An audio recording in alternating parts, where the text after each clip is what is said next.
saya mohon kepada Bapak Susilo Bambang Yudhoyono jujur. Beliau tahu perkara saya ini. Menurut beliau jujur cerita apa yang beliau alami dan apa yang harus beliau perbuat. Beliau perintahkan siapa untuk merekayasa dan mengkriminalisasi Antasari. Iya, tapi yang mengetahui kebenarannya memang cuma satu orang, cuma beliau. Terserah saja ada tadi masa datang. Walaupun masa lalu kita selesaikan, ya kita hajua. Masa depannya beliau juga itu. Tapi yang paling penting ini pelajaran untuk siapa saja yang bagi yang melaksanakan, bagi yang kena, supaya jangan terulang.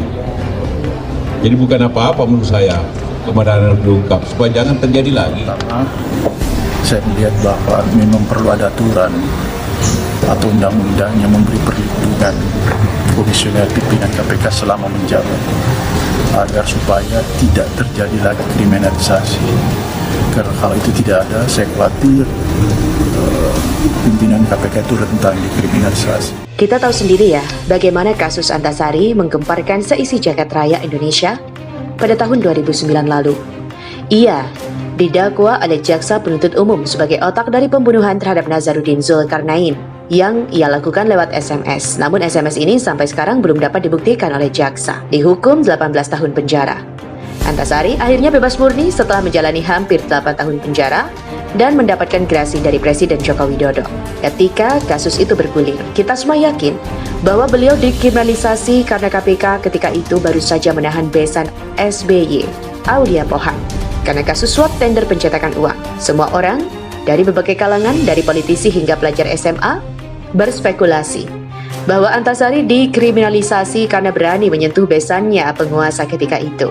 Meskipun telah menempuh upaya hukum hingga kasasi ke Mahkamah Agung, Antasari ya tetap saja gagal dan mendekam di balik jeruji besi. Namun, kini rezim telah berubah. Penguasa telah berganti dan Antasari juga telah bebas murni.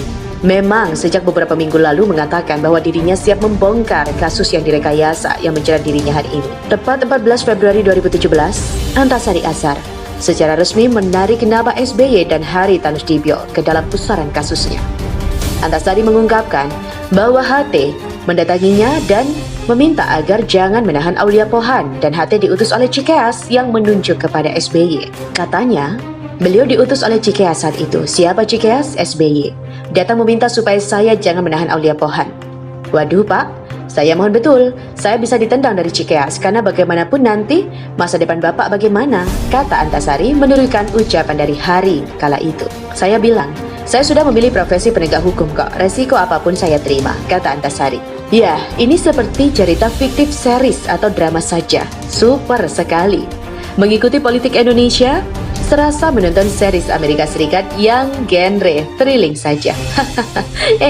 Kalau ada yang pernah menonton drama Korea yang berjudul Punch, mungkin tidak akan heran ketika menyaksikan kejadian-kejadian politik di negeri kita. Dari drama Punch, saya dapat ilmu bahwa ternyata banyak perdamaian politik di belakang yang tidak kita ketahui. Cerita fiktif tersebut mengajarkan kepada saya bahwa ada banyak hal yang dapat dijadikan alat untuk menusuk lawan politik dari belakang, mengancam dan meminta agar lawan politik kita melakukan apa yang kita lakukan. Kalau drama itu sih, pemerintahnya juga tidak bersih ya. Dari kejaksaannya hingga memberi orang-orang kantor presidennya pun bermain politis praktis. Ketika ada pihak lain yang mengancam, maka cara terbaik adalah menggunakan ancaman lain untuk menggugurkan peluru yang menuju ke kita itu. Ditambah lagi, drama Punch mengajarkan kepada saya bahwa tidak ada identitas politik atau kerjasama politik yang abadi. Semuanya dalam politik adalah tentang kepentingan. Jika kini kita berkepentingan untuk bergabung dalam kubu A, maka kubu B adalah musuh yang harus kita jatuhkan dengan cara apapun. Sebaliknya, suatu saat nanti bisa saja kepentingan kita berubah ketika orang-orang di kubu A sudah tidak dapat diandalkan. Sangat mungkin kita akan pindah ke kubu B jika posisi kita sendiri menjadi lebih aman.